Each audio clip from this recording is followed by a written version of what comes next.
Nasceu no Recife no dia 19 de abril de 1886, Manuel Carneiro de Sousa Bandeira Filho.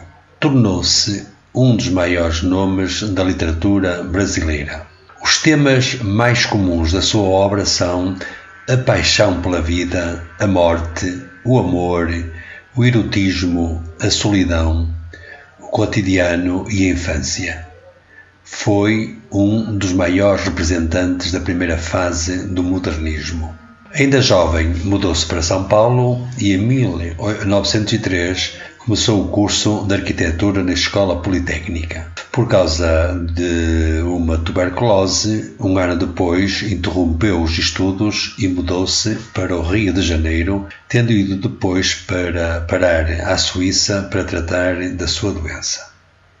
Em 1917, Manuel Bandeira publicou o seu primeiro livro, A Cinza das Horas. De nítida influência parnasiana e simbolista, onde os poemas são contaminados pela melancolia e pelo sofrimento, 2 anos depois publicou Carnaval, cujos poemas pronunciavam os valores de uma nova tendência estética. Em 1921, Manuel Bandeira conheceu Mário de Andrade e, através deste, colabora com a revista Modernista. E assim, Manuel Bandeira vai cada vez mais se engajando no ideário modernista.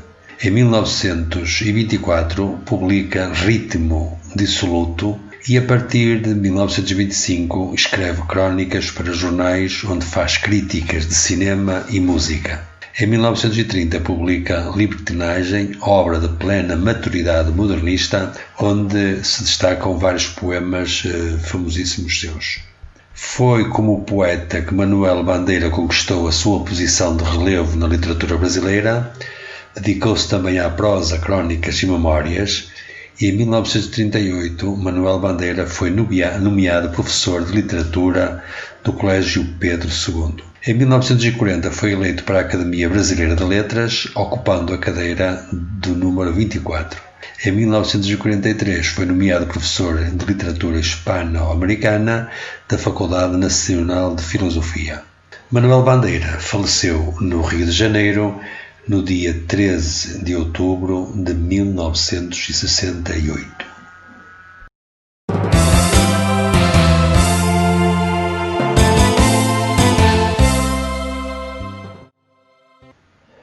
Café com pão, café com pão, café com pão, Virgem Maria, que foi isto, maquinista? Agora sim, café com pão, agora sim. Voa, fumaça, corre, cerca, ai, seu foguista, bota fogo na fornalha que eu preciso, muita força, muita força, muita força.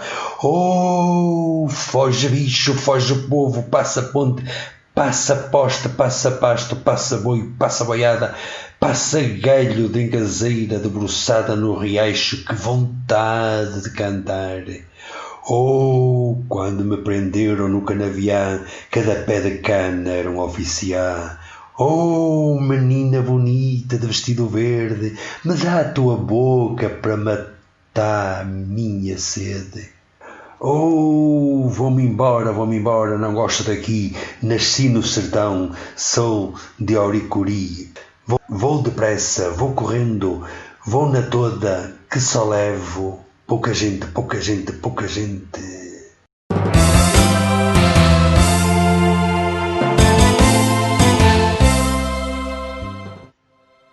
Olá, minhas amigas e meus amigos. Depois de ouvirem este belíssimo poema, O Trem de Ferro, escrito em 1936, é sem dúvida um dos mais consagrados poemas de Manuel Bandeira, o escritor, portanto, modernista brasileiro. Como puderam ver, é um texto que aparece praticamente em todas as coletâneas da poesia para a infância, porque realmente todo ele é muito simples e com uma forte presença da linguagem oral e cativa imenso aquele ritmo acelerado que o poema apresenta, simbolizando, portanto, aquele barulho que os comboios de antigamente, puxados a carvão, faziam, tanto sobre o trilho de ferro. Portanto, estamos aqui perante um comboio de ferro, sobre trilhos de ferro, que faziam aquela musicalidade que realmente se nota no poema como um barulho de fundo. Neste poema também queria destacar uma outra faceta, que é praticamente um retrato tipicamente brasileiro. Porquê? Porque começa logo café com pão. Isto porquê? Porque realmente o café com pão é um dos ingredientes necessários, portanto, no pequeno almoço dos brasileiros. E por outro lado, o café leva-nos, portanto, para aquela expansão comercial do Brasil, dado mais ou menos em 1930, em que realmente o café ocupa um lugar fundamental no desenvolvimento comercial do país, e realmente aqui o comboio tinha uma função importantíssima para transportar esse café. Bom, o eu lírico identifica-se como tendo nascido no sertão. Ele diz mesmo: sou de Auricuri. E vemos o registro da sua fala marcada pelo recurso à oralidade. Ele afirma que não gosta de onde está, justificando o fato, usando como argumento o seu lugar de origem. Portanto, não gosto daqui, nasci no sertão. Para além da fala do sujeito poético, a linguagem com que o poema é construído faz referência também a uma literatura mais popular, mais próxima daquelas experiências cotidianas das pessoas. Um outro fator importantíssimo neste poema, claro que não vou estar a falar de todos eles, mas realço também a importância da velocidade e do movimento do poema. O escritor retrata a viagem, já dissemos, de um comboio a vapor e não elétrico, porque ele diz exatamente no poema: voa fumaça, e a fumaça de facto era própria dos comboios a vapor. E os versos Poluição aludem a um trem desse género em movimento contra os trilhos. É isso. Com o passar dos versos, observamos imagens velozes que cruzam a janela. Mas é a partir precisamente da terceira estrofe que nós verificamos que o comboio realmente ganha muita velocidade, por exemplo, quando ele utiliza a palavra voa. E o eu poético, desde a janela desse trem, vai observando os animais que se espantam com a passagem do comboio. Podemos dizer que uma outra ideia essencial deste poema é de facto a musicalidade.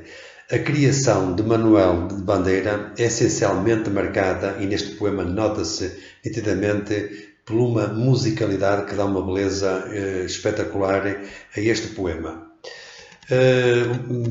Os versos curtos e rápidos do poema transmitem à partida essa velocidade, contendo muita repetição e uma pontuação totalmente livre.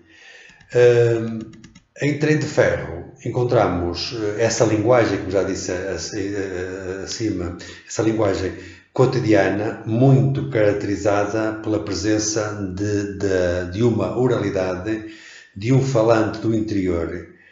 Portanto, e vemos isso naquelas expressões como Virgem Maria, prendeiro, oficiar, embora, etc. E por fim, dizer que também por trás deste poema está todo um contexto histórico da criação do poema. Qual é esse contexto? É interessante sublinhar que a Revolução Industrial no Brasil surgiu por volta dos anos 30. O café escolhido por Bandeira para figurar logo no princípio do poema, já dissemos que foi um produto de destaque na produção brasileira, sendo muito exportado.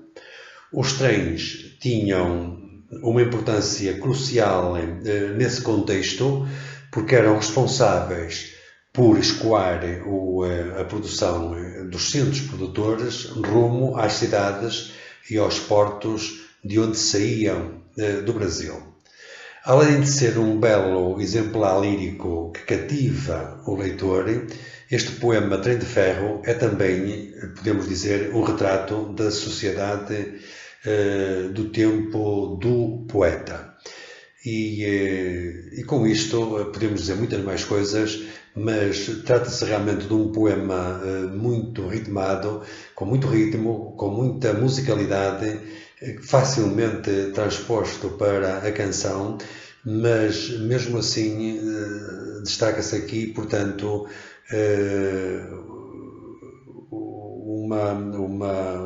uma forma de fazer poema numa dimensão modernista e pronto, espero que tenham gostado desta ligeira ou breve análise, porque podíamos aprofundar muito mais, falando das anáforas, falando da repetição, falando de muitas outras coisas. Mesmo assim, espero que tenham gostado e, pronto, como sempre, se gostaram, pois coloquem o vosso like, façam o vosso comentário e se ainda não subscreveram o canal, façam o favor de o fazer, eu agradeço, porque nós, por cá, vamos continuar a falar de poesia.